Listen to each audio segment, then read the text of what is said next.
140-45 कोटी लोकसंख्या आहे भारताची. हजारो लोक रोज जन्माला येतात आणि मरतात, त्यांच्या नावाची नोंद सुद्धा इतिहास ठेवत नाही. आम्हाला जर असंच जगायचं असेल आणि मरायचं असेल तर हवं तसं जगा, पण आमचं ज्ञान समाजाभिमुख असावं, आमच्या ज्ञानाचा काहीतरी समाजाला उपयोग असावा, अशी धारणा जोपर्यंत आम्ही आमच्या लेकरांच्या मनात निर्माण करत नाही तोपर्यंत त्या शिक्षणाला अर्थ नाही.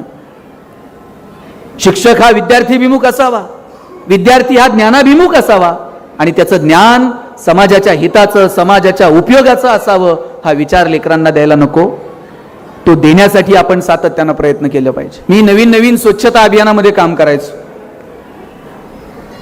शासनानं अभियान आणलेलं होतं आणि हात धुवा मोहीम राबवलेली होती. सचिन तेंडुलकरला ब्रँड अँबॅसेडर केलं होतं आणि शाळेत जाऊन आम्ही सांगायचो स्वच्छ हात धुतले पाहिजेत, मुलांनी स्वच्छ राहिलं पाहिजे आणि जेवणाच्या अगोदर मुलांनी स्वच्छ हात धुवावा, असं आम्ही त्या सगळ्या शिक्षकांना सांगायचो. एका शिक्षिकेनं ते इतकं मनावर घेतलं, त्या दुपारच्या सुट्टीमध्ये बादली घेऊन तिथे उभ्या राहायच्या आणि त्या पोरांना म्हणायच्या हात धुवा, त्याशिवाय डबा उघडायचा नाही. सगळा वर्ग हात धुवायला शिकला होता, पण एक पोरग जरा उन्हाळ होतं, ते हातच धुवायचं नाही. बाई छडी घेऊन त्याच्या मागे पळायच्या, हात धु, त्याच्याशिवाय डबा उघडायचा नाही. इकडून तिकडून ते पोरग हात धुवायला शिकलं, पण गडबड अशी झाली, ते हात धुवायचं आणि बाईंच्या पदराला येऊन हात पुसायचं. बाई म्हटल्या कुठून सुचलं मी याला हात धुवायला शिकवलं. बाई मुख्याध्यापकांकडे गेल्या, म्हटल्या तुमच्या सूचनेनुसार सगळा वर्ग हात धुवायला शिकलाय, पण एक पोरग हात धुवून माझ्या पदराला, साडीच्या पदराला हात पुसताय, सगळी साडी खराब होते. मुख्याध्यापक म्हटले काळजी करू नका, उद्या त्याच्या आईला आपण शाळेत बोलू. दुसऱ्या दिवशी त्याच्या आईला शाळेत बोलवलं. मुख्याध्यापकांनी तक्रार केली आणि विचारलं का हो तुमचा मुलगा रोज घरी स्वच्छ हात धुतो? आई म्हटली एरवी नव्हता धुत, पण 8 दिवस झाले मी बघते रोज स्वच्छ हात धुतो. सरांनी विचारलं आणि पुसतो कुठे? तिथं काही नॅपकिन, रुमाल, टॉवेल काय ठेवलेलं असतं. आईनं सांगितलं कशाचं नॅपकिन आणि काय हो साहेब, ते तिथं रानावर हात धुतय, पळत पळत येत आहे आणि माझ्या पदराला हात पुसून जात आहे. सरांनी विचारलं आणखी काही बदल तुमच्या मुलात झालाय का? म्हणजे आणखी एक बदल झालाय. मी एरवी जर शेतावर जायला निघाले ते पदर असा कमरेला खोचून जायचे, आता पोरग मला म्हणते आई पदर असा कमरेला खोचायचा नसतो. आमच्या बाई कशा छान पिन करून येतात तशी पिन बिन करून शेतावर जायचं. एरवी माझे केस विस्कटलेले असायचे, ते मला म्हणते आई केस असे विस्कटलेले नाही ठेवायचे, असा आंबाडा नाही बांधायचा. आमच्या बाई कशा वेणी करून येतात तशी वेणी करून शेतावर जायचं. तेव्हा त्या मुख्याध्यापकांनी त्या शिक्षिकेला सांगितलं बाई तुम्ही किती नशीबवान आहात, हे पोरग घरी गेल्यानंतर त्याच्या आईमध्ये त्याच्या बाईंना बघतं आणि शाळेत आल्यानंतर त्याच्या बाईंमध्ये त्याच्या आईला बघतं. याच्यापेक्षा काय सुंदर काम असू शकतं मला सांगा. आणि म्हणून आम्ही तर तुम्ही नशीबवान आहात की तुमच्या घरात कोणतरी शिक्षक आहे. आणि शिक्षिका म्हणजे आम्ही एका वयाचे असू, आत्ता शिक्षकांचे पगार वाढलेत. 6व्या 7व्या वेतन आयोगानंतर जरा बरे पगार झाले. काय पगार होते हो शिक्षकांचे? बरं एक जण कोणतर नोकरीला लागायचा, बाकीचे 2 भाऊ गावाकडे शेती करणार. जे नोकरीला लागलाय त्यानं फक्त त्याचंच बघायचं नाही, त्यानं गावाकडच्या भावाला पाईपलाईन करून दे, त्याला शेती घेऊन दे, त्याच्या पोरांची शिक्षण बघ, त्यांच्या पोरींची लग्नाचं बघ. आणि जर नोकरदार शहरात असला, आमचं लोणीचं पेशंट जर इथं असलं ना तर यांनी जाता जाता डबा देऊन जायचा. पैसे नव्हते हो, जबाबदाऱ्या स्वीकारायला माणसं तरबेज होती. बायको जर कधी म्हणली चला सारसबागेत, गाडी नव्हती आपल्याकडे साहेब, मित्राची गाडी घ्यायची, त्याच्यात निम्म रॉकेल, त्यात निम्म पेट्रोल, स्वारगेट जवळ जाऊस तर गाडीतलं पेट्रोल संपणार, मग गाडी वाकडी करायची. शिंदे साहेब हे तंत्रज्ञान फक्त भारतात आहे, जगात कुठं गाडी वाकडी करत असतील साहेब मला वाटत नाही. आणि वाकडी करून जर चालू झाली नाही, पुढे वेगळे सायंटिस्ट होते, ते टाकीत फुकणार. बरं यानं टाकीला तोंड लावल्यावर तर बायको असं बघायची कोणत्या मुहूर्तावर यांची माझी गाठ पडली का नसतं. बरं अशात बायकोनं नुसता खांद्यावर हात ठेवू द्या, कित्येकांच्या गाड्या बिना पेट्रोलच्या सिंहगडावर गेल्यात. आता एसी गाड्यांमधून नवरा बायको फिरतात. बायको तिकडच्या खिडकीतनं तिकडे बघते, नवरा इकडच्या खिडकीतनं इकडे बघताय, आणि ड्रायव्हर मधल्या आरशातनं दोघांकडे बघत असतो. हे बोलत का नाहीत? साधनं वाढत गेले, पण संवाद कुठे होरपळून गेला हे मात्र कळलं नाही. इथे बसलेल्या सगळ्या पालकांना माझी विनंती आहे, साधनं वाढतील, भौतिक प्रगती होईल, पण आपला आपल्या लेकरांसोबत संवाद आहे का? आपला आपल्या लेकरांसोबत सहवास आहे का? त्यांच्या शाळेची फी भरणं, हव्या नको त्या वस्तू त्यांच्या समोर नेऊन ठेवणं, एवढीच पालक म्हणून तुमची माझी जबाबदारी नाहीये. हे पुणे विद्येचं माहेरघर समजलं जातं. याच पुण्यामध्ये 6 महिन्यापूर्वी पोलिसांनी कारवाई केली आणि कोट्यवधी रुपयांचं ड्रग्ज सापडलं. इथं शिकायला येणारी पोरं नगर, सोलापूर, नाशिक, इकडून तिकडून सगळीकडनं कानाकोपऱ्यातनं पोरं येत आहेत. अशा वेळेला या लेकरांच्या समोर चांगला आदर्श निर्माण करणं, त्यांना चांगला विचार आणि त्यांना चांगला संस्कार देणं, हे नैतिक कर्तव्य पालक म्हणून तुमचं माझं नाहीये का? आपल्या पोराला किती मार्क पडले याच्यासाठी आपण हंटर घेऊन त्याच्या मागे आहोत, पण कधीतरी एखादं चांगलं पुस्तक आपण त्या लेकराच्या हातात दिलंय का? बघ बरं जरा हे काय लिहिलंय यात. कधी एखाद्या चांगल्या चित्रपटाला तुम्ही पोरांना घेऊन गेलात का? कधी चांगलं एखादं नाटक दाखवलंय का? कधी चांगल्या माणसांसोबत आपण आपल्या लेकरांची ओळख करून दिली आहे का? या पोरांच्या सर्वांगीण विकासासाठी पालक म्हणून आपली भूमिका नेमकी काय असली पाहिजे यावरती लक्ष देण्याची गरज आहे. आज मार्क किती मिळतात? गुणवंत विद्यार्थ्यांचे सत्कार आहेत. आता 200 मुलांचे सत्कार आहेत. 200 पैकी मला वाटतं 90 आणि 95% मार्क बहुतांशी पोरांना आहेत. गुणवंत विद्यार्थ्यांच्या सत्काराला बहुतेक वेळा जायची वेळ येते. एका कार्यक्रमाला गेलो होतो, पहिल्या 3 रांगा 90 पेक्षा जास्त मार्क मिळवणाऱ्यांच्या होत्या आणि त्याच्या पाठीमागच्या 3 रांगा 80 ते 90% मार्क मिळवणाऱ्यांच्या होत्या आणि त्या पाठीमागं 50 रांगा 60 ते 70% मार्क मिळवणाऱ्यांच्या होत्या. आता ज्यांना 90 पेक्षा जास्त आहेत ते खुश होते, आपण 90च्या पुढे आहोत. ज्यांना 80 ते 90 होते ते एकदम टेन्शन मध्ये होते.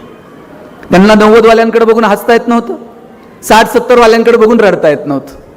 आणि ज्यांना 60-70% मार्क आहेत ना ते 90 वाल्यांपेक्षाही खुश होते. ते म्हणले 80-90 वालेच एवढे आहेत, आपलं होईन तसं होईन, बघू काय करता येते. आता जे 80 ते 90 मधले पालक आहेत, जे प्रचंड टेन्शन मध्ये होते, त्यातल्या दोघांना मी जरा पुढे बोलवलं आणि विचारलं, म्हटलं तुम्ही एवढं टेन्शन का घेतलंय? पालक म्हटले, पोरानं पार मथुरा पाण्यात घातली. म्हटलं काय झालं? म्हणले त्याला 1 महिना आधी सांगत होतो जरा जास्त अभ्यास कर, अजून थोडा अभ्यास केला असता पोरग 90च्या रांगेत बसलं असतं की नाही. मी म्हटलं झालं काय, किती मार्क मिळाले? म्हणे सांगायसारखे सुद्धा नाहीत. म्हटलं काही तर आकडा असेल? म्हटले काही नाही, त्याला काहीतरी 89 पॉइंट समथिंग काहीतरी आहेत. आता त्या मुलाला 89% मार्क मिळाले याचा आनंद पालकांना नाहीये, पण त्याला 90 मिळू शकले नाहीत याचं मात्र दुःख आहे. मग मी दोघा नवरा बायकोला विचारलं, तुम्हाला 10वीत किती होते? ताई दोघांच्या मार्काची बेरीज केली तरी 90 होत नव्हती आणि त्यांना टेन्शन याचं होतं, मुलाला 90 मिळू शकले नाहीत. तुम्ही मार्क जरूर मिळवा साहेब, पण केवळ गुणपत्रिकेला आलेली गुणांची सूज म्हणजे गुणवत्ता नाही. ट्रेंड बदलतायत तसे आपण बदलतोय, हंटर घेऊन त्यांच्या मागे उभे आहोत. एक जमाना होता डीएडचा.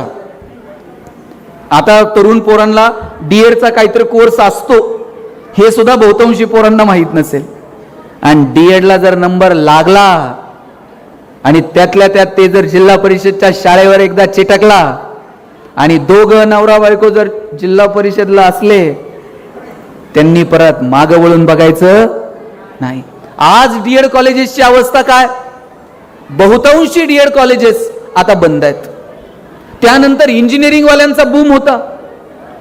साहेब गावात एखादाच इंजिनियर असायचा. गावात जर पाहुणे आले आणि कुणी जर विचारलं इंजिनियर साहेब कुठे राहतात, सगळं गाव त्या पाहुण्याला इंजिनियरच्या घरी नेऊन सोडत होत. आता तुम्ही गावात जाऊन विचारा इंजिनियर साहेब कुठे राहतात, ते म्हणते नाव सांग, प्रत्येक घरात 4 आहेत. आणि आफ्टर कोविड आता मेडिकलचा बूम आहे. प्रत्येक आईबापाला वाटतंय पोरग मेडिकलला गेलं पाहिजे. नाही भारतात नंबर लागला, रशियात जाऊ द्या, पण पोरानं मेडिकललाच गेलं पाहिजे.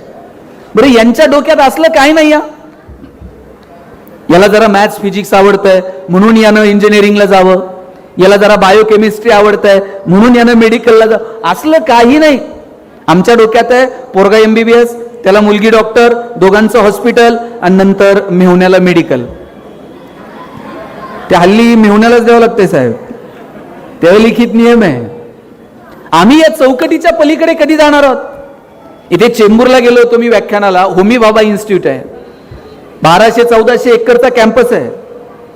महाराष्ट्रातली साहेब मला बोटावर मोजणे इतकी पोरं सुद्धा अशी सापडली नाही की ज्यांना वाटतंय आपण तिथे जावं, संशोधक व्हावं. आमच्या डोक्यात फक्त एकतर डॉक्टर व्हायचंय किंवा इंजिनियर व्हायचंय, मोठं पॅकेज, आयुष्यात एक गाडी, एक बंगला, आणि आयुष्यभर हप्ते हप्ते हप्ते हप्ते हप्ते, आणि एक दिवस स्विच ऑफ. याच्या पलीकडे आम्ही विचार करायला तयार नाही होत. 140-145 कोटी लोकसंख्या आहे भारताची. हजारो लोक रोज जन्माला येतात आणि मरतात, त्यांच्या नावाची नोंद सुद्धा इतिहास ठेवत नाही.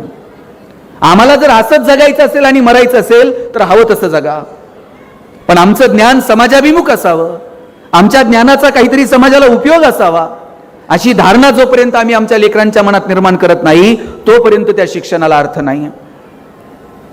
शिक्षक हा विद्यार्थीभिमुख असावा, विद्यार्थी हा ज्ञानाभिमुख असावा, आणि त्याचं ज्ञान समाजाच्या हिताचं, समाजाच्या उपयोगाचं असावं, हा विचार लेकरांना द्यायला नको. तो देण्यासाठी आपण सातत्यानं प्रयत्न केले पाहिजे. आमच्या डोक्यात फक्त नोकरी. बरं, त्यात पोरांची चूक नाही हो. आईबापानंच सांगितलंय नोकरी कर, नाहीतर तुझं लग्न पण होत नसते. आणि साहेब पोरं हल्ली अशी हुशार आहेत, लग्न जमेपर्यंतच नोकरी करताय. आज मुलीच्या आईबापाला टेन्शन नाही तेवढं मुलाच्या आईवडिलाला टेन्शन आहे. तुम्ही कोणत्याही गावात जा, 30 ते 35 वयोगटातले किमान 5-50 बिनलग्नाचे. आमच्याकडे तर एक जण आहे 38-40 वय झालंय, लग्नच जमत नाहीये. बरं, त्याला मित्र असले हुशार भेटलेत. त्याच्या एका मित्राने त्याला सांगितलं, म्हणला टेन्शन घेऊ नको, मुलीकडचे बघायला आले ना पगार जरा वाढून सांगायचा. बरं, मुलीच्या वडिलांनी विचारलं पगार किती, यानं जरा अंदाज घेऊन सांगायचं. हे म्हणताय 1.5 लाख. मुलीचे वडील म्हटले तुझ्याकडे बघून तर वाटत नाही एवढा पगार असेल. हे म्हणते नाही, तसा फिक्स 1.5 लाख आहे, कटिंग करून 8,000 हातात येतो. म्हटलं आपण किती दिवस बसवणार आहोत? लात मारील तिथून पाणी काढायला अशी ताकद असली पाहिजे. आता मी दुबईला गेलो होतो व्याख्यानाला, संभाजीराजांच्या जयंतीच्या निमित्तानं. 700-800 महाराष्ट्रातली माणसं मला तिथे भेटली, आणि तरुण काही पोरं होती सांगली आटपाडी भागातली. मी विचारलं काय करता रे इकडे? 2 पोरं अशी रांगडी पोरं सांगलीची. म्हणले साहेब इथं कामाला आलतो, पण आता आमची इथं सोन्याची दुकान आहेत. सोन्याची दुकानं टाकली तिथं दुबईत, 4-4 कोटी रुपयाच्या गाड्या घेऊन फिरताय ती पोरं. तुमच्या माझ्या उद्योगाला, व्यवसायाला, व्यापाराला कशाच्या भिंती आता उरलेल्या नाहीयेत का? आपल्या पोरांनी उद्योगात यायचं नाही, व्यवसायात यायचं नाही, व्यापारात यायचं नाही. आई ज्याची शिक्षिका आहे तो पोरगा विचार करतो अरे मी स्वतःची शिक्षण संस्था सुरू करेल. आज आमदार आहे अमित गोरखे. नगर जिल्ह्यातलं एक छोटंसं गाव आहे लोणी व्यंकनाथ. परिस्थिती नव्हती, वडील वॉचमन, पण अशा कुटुंबात जन्माला आलेला पोरगा काहीतरी स्वप्न बघतो करायचं. का आपल्या पोरांनी मोठी स्वप्न बघायची नाही? पोरग काही वेगळं करायला गेलं का बाप त्याला सांगताय अंथरूण पाहून पाय पसर, अंथरूण पाहून पाय पसर. चला ते पोरग हातपाय खुडून खुडून मरून गेलं, पण बापानं काय त्याला कधी हातपाय पसरू दिले नाहीत. बापानं सांगितलं पाहिजे हातपाय पसर, अंथरुणाचं काय करायचं तुझा बाप बघल. एवढी धमक आम्ही आमच्या लेकरात निर्माण केली पाहिजे. आज तुम्ही थोडंसं आजूबाजूला बघा, महाराष्ट्रामध्ये उद्योग व्यवसायाची काय परिस्थिती आहे. टायरवाले केरळचे, किराणा व्यवसायात पटेल, हार्डवेअरची दुकानं बोरींची, बांधकाम व्यवसायात युपीचे लोक, गवंडी सगळे बिहारचे, सुतार कामात राजस्थानी, हॉटेल सगळी दक्षिणात्यांकडं, चायनीजच्या गाड्या पूर्वांचलचे तरुण चालवतात. बरं चला येत आहेत, संविधानानं अधिकार दिलाय, काम करतील, कष्ट. आम्ही कुठे आहोत? आम्ही फक्त नोकऱ्यांच्या रांगांमध्ये उभे आहोत, कारण आम्ही आमच्या लेकरांना मोठी स्वप्न दाखवायला तयार नाही आहोत. 84-85 पर्यंत दुबईमध्ये फक्त तेलाचे पैसे होते. आज जगातला सगळ्यात बिझीएस्ट एअरपोर्ट दुबई आहे, जगातला सगळ्यात प्रॉफिएस्ट मॉल दुबई आहे, बुर्ज खलिफा म्हणून इमारत आहे, शेकडो मजले वर घेऊन जातात, वरून खाली घेऊन येतात, हजारो रुपयांचं तिकीट काढतात. का आम्ही या लोकांकडनं काही शिकायचं नाही? जे जे बिगेस्ट आहे, जे जे टॉलेस्ट आहे, जे जे लार्जेस्ट आहे, ते सगळं दुबईला करायचं.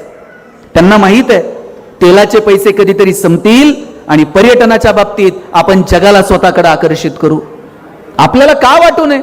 जगभरातली लोक पुण्यात आली पाहिजेत, शनिवारवाडा बघितला पाहिजे, सारसबागेत गेली पाहिजे, लक्ष्मी रोडला खरेदी केली पाहिजे, सिंहगडला गेली पाहिजे, शिवनेरीला दर्शनाला गेली पाहिजेत, परत पिंपरीत येऊन त्यांनी 4 दिवस मुक्काम केला पाहिजे, बर्ड व्हॅलीला जेवायला गेली पाहिजेत. का आपल्याला वाटत नाही? आपण सुद्धा पर्यटनाच्या अरे तिथं सगळं कृत्रिम आहे, तरी जगाला त्यांनी आकर्षित केलं. आपल्याकडे एवढी नैसर्गिक संपन्नता असताना सुद्धा जगानं आपल्याकडे यावं असा विचार आम्ही का लेकरांना देत नाही? आपल्यापैकी 10-5 पोरापोरींना वाटलं पाहिजे की आम्ही पर्यटनाच्या दृष्टीनं काहीतरी करू. मोठमोठी वेगवेगळी स्वप्न पाहिली पाहिजे. आता अमित दादानं उल्लेख केला जेजुरीचा. जेजुरीला गेलाय का? ते कंपल्सरी जावंच लागतंय. मी जेजुरीला गेलो होतो, 4-5 पोरपोरी तिथं फोटो काढत होते. मी विचारलं काय करता रे फोटो काढून? सारखे फोटो काढायचे, स्टेटस ठेवायचे. एक पोरगा मला म्हटला, दादा किती दिवस बॅनर लावायचे, चलो दुबई, चलो सिंगापूर. म्हटलं मग? म्हटलं मी दुबईत बॅनर लावणार आहे, चलो जेजुरी. दुबईतली लोक जेजुरीत आणतो का नाही बघा म्हटला. आणि म्हणलं आणून काय करणार? काय नाही, खालून वर गडाव त्यांना पायपाय घेऊन जाणार. आणि एकदा का ते घामाघूम झाले मग त्यांना लेक्चर देणार किती कॅलरीज बर्न झाल्या. रात्री म्हणला 2-2 हजार रुपये तिकीट काढून त्यांना जागरण गोंधळ ऐकायला लावतो का नाही बघा म्हटलं. मला हेवा वाटतो या पोरांचा, जी चौकटीच्या पलीकडे जाऊन काहीतरी काम करू बघतायत. आपल्या पोरांनी ह्या चौकटी तोडल्या पाहिजेत, मोठी स्वप्न बघितले पाहिजेत, काहीतरी नवीन मिळवण्यासाठी अट्टहास धरला पाहिजे. पण केवळ आणि केवळ मार्कांसाठी अभ्यास या संकल्पनेपेक्षा थोडंसं पुढे जाऊन विचार करायला हवा. नाहीतर सगळंच मार्कांसाठी, इतिहास मार्कांसाठी, भूगोल मार्कांसाठी, इतिहासातली पात्र सुद्धा मार्कांसाठी. मग शिवाजी महाराज 4 मार्काला, संभाजीराजे 5 मार्काला, तुकाराम महाराजांचा अभंग अवघड आहे, ऑप्शनला टाकू, त्याच्याऐवजी दुसरं काहीतरी वाचू. परवा तर 10वीतला एक पोरगा मला विचारत होता, सर या वर्षी मराठीच्या पेपरला ज्ञानदेव पडणार आहेत का तुकाराम पडणार आहेत? मी म्हणले हे पडतील कसे ज्यांनी महाराष्ट्र उभा केला? सगळं कसं मार्कांसाठी असेल? पोरींनो, मराठीचा धडा वाचताय ना, त्या लेखकासोबत मैत्री झाली पाहिजे. गणित सोडवताय ना, आकडे असे डोळ्यासमोर खेळले पाहिजे. भूगोल अभ्यासताय ना, अक्षांश आणि रेखांश नजरेसमोर दिसले पाहिजेत. लॅबोरेटरीमध्ये जाऊन काही प्रयोग करताय ना, त्या सायंटिस्ट सोबत तुम्ही गप्पा मारल्या पाहिजेत. इतकं एकरूप तुम्ही तुमच्या अभ्यासासोबत झालं पाहिजे, तर तुम्हाला त्या अभ्यासाची मजा घेता येईल, तर तुम्हाला त्या अभ्यासाचा आनंद घेता येईल. जग बदलतंय, त्या बदलत्या जगानुसार आपणही बदललं पाहिजे. काळ आणि वेळेनुसार जर तुम्ही बदलला नाहीत तर तुम्ही या स्पर्धेमध्ये टिकू शकणार नाही. दादा कॅमेरा कोणत्या कंपनीचा आहे? सोनी. आता मोस्टली सोनी आहे, पॅनासॉनिक आहे, निकॉन आहे. आता कॅमेऱ्यामध्ये कॉडॅक कुठं दिसतंय का? आता कॉडॅकचा कॅमेरा दिसत नाही. आणि एक जमाना साहेब फक्त कॉडॅकचा होता, 36च फोटो निघायचे. हे ज्येष्ठ मंडळी सगळ्यांना विचारा, त्यांच्या लग्नाचे अल्बम चेक करा, 100% कॉडॅक. नवरा नवरी हार घालायला आणि फोटोग्राफरचा रोल संपायला. आणि त्या फोटोग्राफरच्या कितीही मागं लागा, वर्ष अल्बम मिळत नव्हते. ते फोटोग्राफर इतका भाव खाणार, म्हणणार ते फोटो धुवायला दिलेत. कोणत्या नदीवर जात होतं कुणास? ज्याचा रुबाब होता मार्केटमध्ये ते कॉडॅक आता बाजारात आहे का? नाही. एक जमाना होता HMTच्या टिकटिकवरती देश चालत होता. आता डिजिटल घड्याळ आली आहेत, आता HMTची टिकटिक नाही. एक जमाना होता नोकियाचा. माझ्या वयाची जे जे इथं असतील, आपण सगळ्यांनी आपल्या आयुष्यात कोणत्या कंपनीचा फोन पहिल्यांदा घेतला होता? नोकिया. 3310, 1100, 1600, 2600. आता नोकिया बाजारात आहे का? आता नोकिया बाजारात नाही. नोकियानं अँड्रॉइड टेक्नॉलॉजी स्वीकारली नाही, नोकिया टिकू शकला नाही. कॉडॅकनं डिजिटल टेक्नॉलॉजी स्वीकारली नाही, कॉडॅक टिकू शकलं नाही. मला सगळ्यांना विचारायचंय, तुम्ही बघा 4 वाजता मराठी पिक्चर लागायचा टीव्हीला, आठवतोय का? धूमधडाका, थरथराट, लक्ष्मीकांत बेर्डे, अशोक सराफ, आणि मध्येच एक जाहिरात लागायची. माझ्या वयाची जी माणसं आहेत सगळ्यांची ही जाहिरात पाठ असणार. लाईफ बॉय है जहा, काय बघा यांची पाठ आहे. पर्याय नव्हता, जाहिराती पाठ होत्या, कारण चॅनल बदलायला ऑप्शन नव्हता. एकच चॅनल होता, त्याच्यात 10 वेळा प्रक्षेपण जायचं. प्रक्षेपण गेलं का पोरं म्हणायची टीव्हीला मुंग्या लाग. आता टीव्हीला कुठं मुंग्या लागतात का? मग एक कोणतर शहाणा त्यांना वर जायचं, त्यांना अँटिना फिरवायचा, खालच्यानं म्हणायचं दिसलं दिसलं दिसलं चित्र, वरचा खाली येईपर्यंत परत प्रक्षेपण गेलेलं असायचं. आणि मध्ये जी जाहिरात लागायची लाईफ बॉयची, एक शेवटचे 5 मिनिट घेतो नीट ऐका. त्या जाहिरातीमध्ये फुटबॉल खेळणारी पोरं दाखवली होती. भारतामध्ये कधीतरी फुटबॉलची क्रेज होती का? भारतामध्ये जनरली क्रिकेटची क्रेज होती. पण ते लाईफ बॉयला विचारायचं कोणी? लाईफ बॉयची मोनोपोली होती. लोक दुकानात जाऊन साबण द्या नव्हती म्हणत, लाईफ बॉय द्या म्हणायची. पण त्यानंतर लक्स मार्केटमध्ये आला. राजा हिंदुस्तानी पिक्चर हिट झालेला, करिश्मा कपूर एकदम फॉर्म मध्ये होती. लक्सनं करिश्मा कपूरला ब्रँड अँबॅसेडर केलं. आता लक्सनं करिश्माला ब्रँड अँबॅसेडर केल्यावर फुटबॉल खेळणाऱ्या पोरांकडे कोण बघतंय का?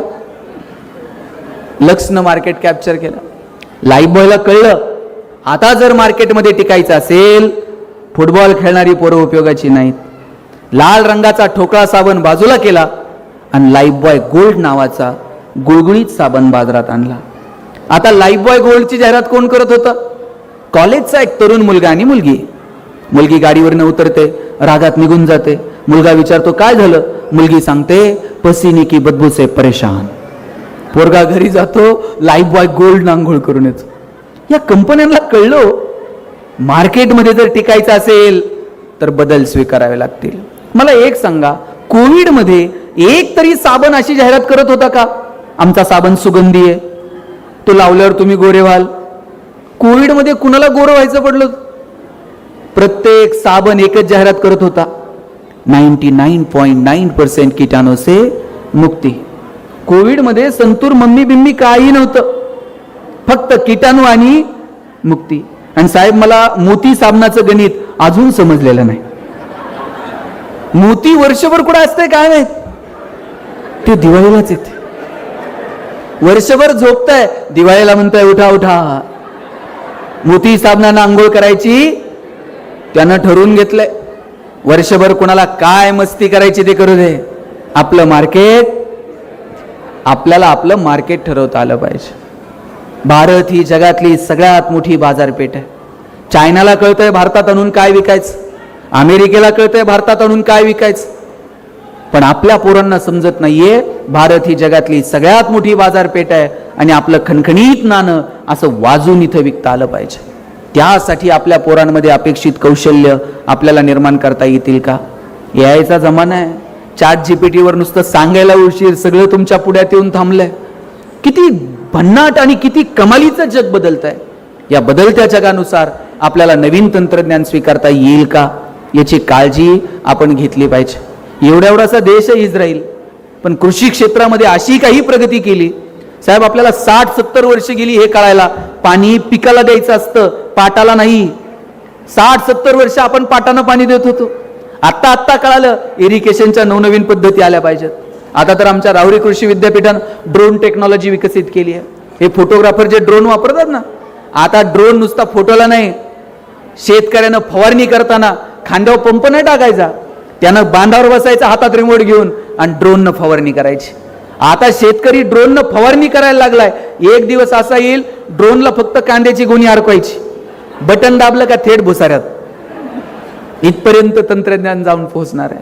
पण या पोरांनी टेक्नोसेव्ही असलं पाहिजे, नवीन तंत्रज्ञान स्वीकारलं पाहिजे आणि बदलत्या जगानुसार आपल्याला बदल स्वीकारता येतील का याची काळजी घेतली पाहिजे. पालकांना जाताना इतकीच विनंती करेल, तुमच्या मुलांना मोठी स्वप्न दाखवा.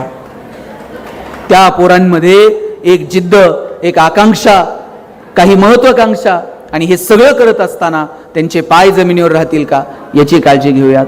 पोरांची संगत काय, माझी सगळ्या आयांना विनंती आहे, शाळेतून पोरगा आल्याबरोबर पहिला प्रश्न काय असतो त्याला, डबा संपला का. पोरींनो, किती प्रेम आहे तुमच्या आईचं बघा बरं. पहिला प्रश्न असतो तिचा, टिफिन संपवला का. आणि आपण तो संपवायला हवा. तुम्ही उठायच्या आधी 2 तास ती आधी उठते. तुम्हाला उठवायलाच तिला अर्धा तास लागतो. बाई उठ ना ग, बाई आवर ना ग, बाई चल ग, तुझी गाडी आली आहे. डबा करायला अर्धा तास लागतोय. आणि तुम्ही जर स्कूलमधून येताना तो टिफिन जर तसाच ठेवला, काय तिचा जीव म्हणत असेल. पहाटे 4ला उठून तुझ्यासाठी केलाय, तुला 2 घास खाता पण आले नाही. आपल्या आई वडिलांचा सन्मान ठेवा.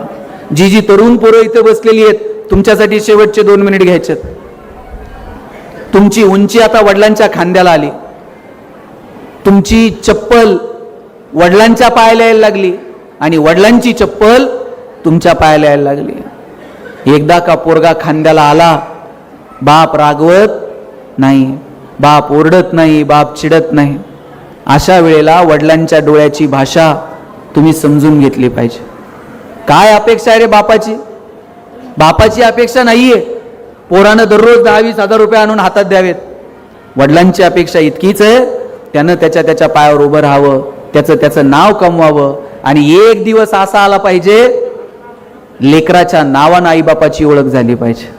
आजपर्यंत अमित दादाची ओळख काय होती, अमुक अमुक यांचा मुलगा, अमुक अमुक यांची मुलगी. आई बापाची इच्छा अशी असते की अरे एक दिवस पोरांनी आमची नावं पुसावीत आणि पोराच्या नावानं आईची ओळख झाली पाहिजे. आता लोक काय म्हणणार, आमदार साहेबांची आई आहे बरं का. आता ही जेव्हा ओळख येते आमदार साहेबांची आई, आईला छान वाटतं. आईला अपेक्षा नसते की अजूनही माझ्याच नावानं ते नगरसेवक होते ना, मग त्यांचा मुलगा. अरे आपल्या नावानं आई बाप ओळखले गेले पाहिजेत, असं कर्तृत्व करून दाखवा. पोरींनो, उद्या जर तुमच्यापैकी कोण कलेक्टर झालं ना, लाल दिव्याच्या गाडीत बसून यालीत, तुमच्या गाडीचं दार उघडायला पण शिपाई असेल.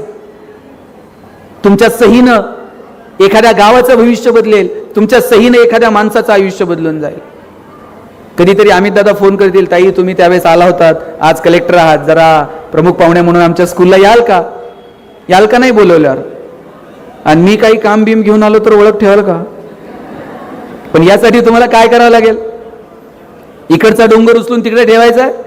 पुढची जी 5-10 वर्ष आहेत आयुष्यातली, ती 5-10 वर्ष आयुष्यातली प्रामाणिकपणे तुम्ही तुमच्या शिक्षणासाठी द्या. मी दाव्यानं सांगतो, तुम्हाला तुमची आर्थिक आणि सामाजिक परिस्थिती जर बदलायची असेल तर येणाऱ्या काळात शिक्षणा इतका प्रभावी पर्याय दुसरा उपलब्ध नाही. चांगलं शिका, समृद्ध व्हा. आणि शेवटचा 1 मिनिट मुलींसाठी माझा दावा आहे, वडिलांचं जेवढं प्रेम मुलावर असतं त्याच्या थोडं तरी जास्त प्रेम मुलीवर असतं. मुलानं जर बापाला काही मागितलं, म्हणणार 2 दिवस थांब, पगार होऊ दे, मग बघू, 17 कारणं असतात. आणि पोरीनं काय मागू द्या बरं. बापाला असं वाटतं कधी निघून देईल आणि कधी नाही. बापाला माहीत असतं 4 दिवस चिमणीसारखी थुई नाचल आणि 1 दिवशी भुरकन उडून जाईल. जोपर्यंत आपल्या घरात आहे तोपर्यंत तिचे सगळे हट्ट पुरवायचे हे वडिलांनी ठरवून घेतलेलं असतं. ज्या दिवशी मुलगी जन्माला येते ना, त्या दिवशी वडिलांच्या मनात 2 विचार चमकून जातात. एक मुलीचं शिक्षण आणि दुसरं मुलीचं लग्न. 1-1 रुपया बाप तिच्यासाठी बाजूला काढून ठेवत असतो. वडील स्वतः फाटलेली तुटलेली चप्पल घालतील, पोरीला मात्र शाळेत जायला चांगले शूज घेऊन देतील. बाप फाटलेलं बनियन घालल, पोरीला चांगला ड्रेस घेऊन देईल. वडील सायकलवर कामाला जातील MIDCत, पोरीला कॉलेजला जायला गाडी घेऊन देतील, बसचा पास काढून देतील, हॉस्टेलची फी भरतील. कोण करतं एवढं प्रेम तुमच्यावर. पोरीच्या लग्नात बाप फेटाबिटा घालून मिरवत असतो.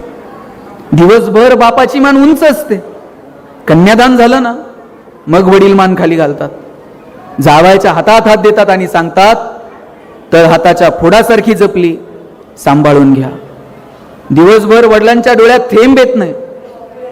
पण पोरीची गाडी एकदा निघून गेली ना, खांबाच्या पलीकडे जाऊन एकटाच रडतो तो बाप असतो.